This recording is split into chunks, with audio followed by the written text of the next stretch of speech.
अब ये 18 trillion rupees ये इस वक्त है नहीं पाकिस्तान के पास, ये आएंगे किधर से वो भी बजट समझने में बहुत ही मुश्किल होती है। और कई ऐसे पाकिस्तानी होंगे कि जिनके ऊपर से गुजर जाता होगा कि ये इतने बड़ा बजट पाकिस्तान आना 30 रुपए या इतना हिसाब बचेगा। अब वो जो पैसे होंगे वो अब बाकी पूरे कंट्री उससे चलेगा, उससे हेल्थ भी चलेगी। नॉन रेवेन्यू टैक्स मतलब कि कोई फाइन हो गया, कोई चलान जो हमें होते हैं या इस तरह का जो भी गवर्नमेंट का है उससे है या पॉलिटिक्स उन्होंने की है। ये ज्यादातर बैंकिंग में इन्होंने जॉब की है अमेरिका में, फिर इनको पाकिस्तान लाया गया था, इनको हबीब बैंक का सीईओ बनाया गया था। जब हबीब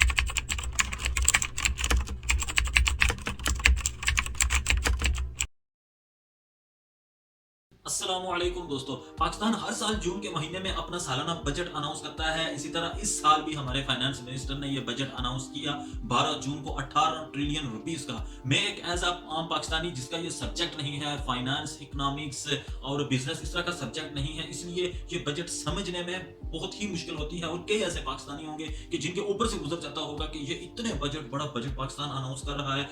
एक तरफ तो हम लोग कहते हैं कि भाई पाकिस्तान डिफॉल्ट हो रहा है, पाकिस्तान के पास 2 बिलियन डॉलर्स रह गए हैं, 3 बिलियन डॉलर्स रह गए हैं, फिर आईएमएफ के पास जाते हैं। लेकिन जब ये बजट अनाउंस करते हैं तो इतना बड़ा बजट अनाउंस कर देते हैं कि हमारे सर के ऊपर से गुजर जाता है। इसके लिए हमें थोड़ा सा डीप जाते हैं, जाके इसको स्टडी करना पड़ता है। मैं एक एज आम पाकिस्तानी, मेरी तरह भी कई पाकिस्तानी होंगे कि जो सिर्फ लाख, 5 लाख, 10 लाख, 1 करोड़ तक की अमाउंट ही हम मतलब अपने जहन में तस्वर कर सकते हैं या सोच सकते हैं कि ये अमाउंट, हाँ ये अमाउंट इतनी होती है। पाकिस्तान ने 18 ट्रिलियन रुपीस का बजट अनाउंस कर दिया है और ये हमारे फाइनेंस मिनिस्टर ने अनाउंस किया है, मोहम्मद औरंगजेब, जो ज्यादातर बाहर रहे हैं। उनका पाकिस्तान में बहुत ही कम पॉलिटिक्स में इंटरफेयर रहा है या पॉलिटिक्स उन्होंने की है। ये ज्यादातर बैंकिंग में इन्होंने जॉब की है अमेरिका में, फिर इनको पाकिस्तान लाया गया था, इनको हबीब बैंक का सीईओ बनाया गया था। जब हबीब बैंक एक बहुत बड़े लॉस में चला गया था, फिर उसके बाद जब इनको उसका प्रेसिडेंट बनाया गया हबीब बैंक का, तो हबीब बैंक बहुत ही प्रॉफिट में चला गया था।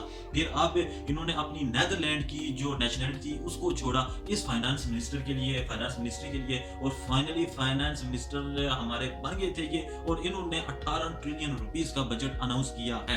अब ये 18 ट्रिलियन रुपीस ये इस वक्त है नहीं पाकिस्तान के पास, ये आएंगे किधर से वो भी मैं आपको बताऊंगा, और ये जाएंगे किधर वो भी मैं आपको बताऊंगा। कि इनकम इस वक्त पाकिस्तान की जो इन्होंने एस्टिमेट लगाई एक साल के लिए, वो लगाई 18 ट्रिलियन रुपीस। हम इसको सिंपल करने के लिए हम इसको थाउजेंड्स में रखते हैं कि 18,000 रुपए इनकम है और 18,000 रुपए इनके अखराजात हैं जो ये स्पेंड करेंगे। अब ये जो 18,000 रुपए हैं ये आएंगे किधर से? सबसे जो इनकम का इस वक्त पाकिस्तान का बेहतरीन जरिया है वो है टैक्स। डायरेक्ट टैक्स मतलब कि जो हमारे सैलरी से करते हैं, सेल टैक्स हो गए हैं, जिस चीज पे भी हम टैक्स देते हैं, उससे इनकी इनकम कितनी होगी? 18,000 रुपए में से 13,000 रुपए, 13,000 रुपए हमारे टैक्स से इनकम हो गई। फिर उसके बाद नॉन रेवेन्यू टैक्स मतलब कि कोई फाइन हो गया, कोई चलान जो हमें होते हैं या इस तरह का जो भी गवर्नमेंट का है, उससे इनको इनकम कितनी होगी? उसकी इनकम है इनकी ऑलमोस्ट 5,000। अब 17,000 ये और 5,000 नॉन रेवेन्यू टैक्स, ये दो टैक्स मिला के इस वक्त 17,000, बस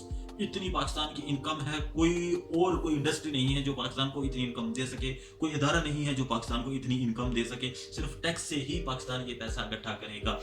अब 17,000 रुपए इन्होंने इकट्ठे तो कर लिए हैं, फिर ये 17,000 रुपए में से 7,000 ये देंगे सूबों को, जो एनएफसी रिवार्ड्स के तहत जो 1951 में लियाकत अली खान ने बनाया था कि जो हमारे सूबे हैं, पंजाब है, केपीके है, सिंध है, बलोचिस्तान है, इनको इस टैक्स में से मनी दी जाएगी। वो बनती है 7,000। पीछे हमारे पास रह कितने गए हैं? 10,000। 10,000 हमारे पास रह गए हैं, लेकिन इन्होंने अनाउंस किया कि हमारे जो अखराजात होंगे वो होंगे 18,000 रुपए। अब 10,000 तो हैं हमारे पास, अब 8,000 किधर से आएंगे?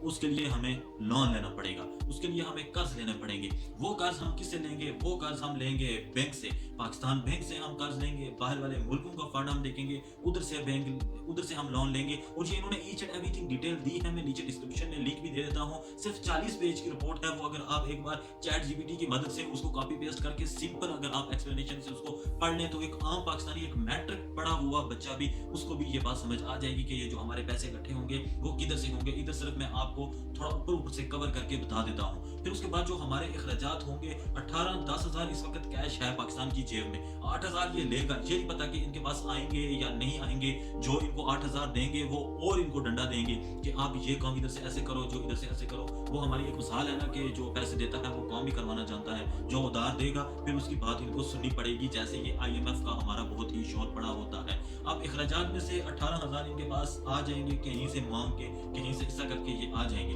उसके बाद जब उनके पास जमा होंगे उसमें से 9,500 रुपये जो उधार इन्होंने लिया होगा वो वापस कर देंगे जो पहले इन्होंने लिया था।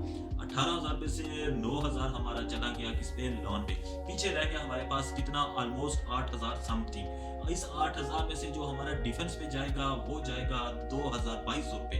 2200 में से सब डिफेंस पे चला गया, आपके साथ पेंशन पे जाएगा। 1,000 रुपये इन्होंने पेंशन के लिए रख दिए हैं। जो आर्मी को जो पेंशन मिलती है वो 600 मिलती है, बाकी सिविलियन को मिलती है 400, ये मिला के 1,000, 3,200 रुपया हमारा इधर चला गया। फिर उसके बाद जो हम सूबों को देंगे वो देंगे 5,000 के करीब। इधर आके हमारा जो सिस्टम है वो बिल्कुल बैलेंस है, वो बिल्कुल जीरो हो जाता है। ऑलमोस्ट पीछे कितना बचता है, ऑलमोस्ट 30 रुपए या इतना हिसाब बचेगा। अब वो जो पैसे होंगे वो अब बाकी पूरे कंट्री उससे चलेगा, उससे हेल्थ भी चलेगी, उससे हमारा जो एजुकेशन सिस्टम है वो भी चलेगा, उससे हमारा जो इंफ्रास्ट्रक्चर है वो भी चलेगा। अब देखें, हमें कहा जाता है कि जो जीडीपी ग्रोथ है वो 3.6 तक हम लेके जाएंगे, मतलब कि इतनी परसेंटेज से हम तरक्की करेंगे। अब ये जो बजट है इसके पीछे फिलॉसफी कुछ इस तरह की है कि ये इन्होंने स्टेबल करने के लिए बजट बनाया है, ग्रोथ नहीं है। ग्रोथ अगर होगी तो जो इस वक्त इन्फ्लेशन है, यानी कि इस वक्त जो महंगाई है वो ज्यादा होगी। वो कैसे होगी कि इन्होंने फॉर एग्जाम्पल मेरे पास